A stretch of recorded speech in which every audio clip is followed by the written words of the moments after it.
Continue your journey on game design by building beautiful environments, both interior and exterior. Complete an entire level so that you can get in and actually play the games that you want to. Within this course, we're going to be covering everything from project setup,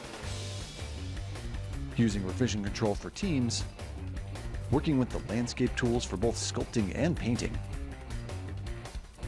setting up splines for things like our rivers and roads,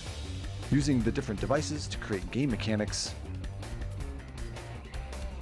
writing verse code to expand upon those game mechanics, build some custom VFX, dive into level design to customize the world for your specific game's needs, and of course, playtesting your game. Hi, I'm Ian Southwell, Creative Director here at the Cleverlike School, and whether you're a beginner or a veteran game designer, we look forward to you joining us to complete this free-for-all course here inside of UAFN to be published on the Fortnite ecosystem.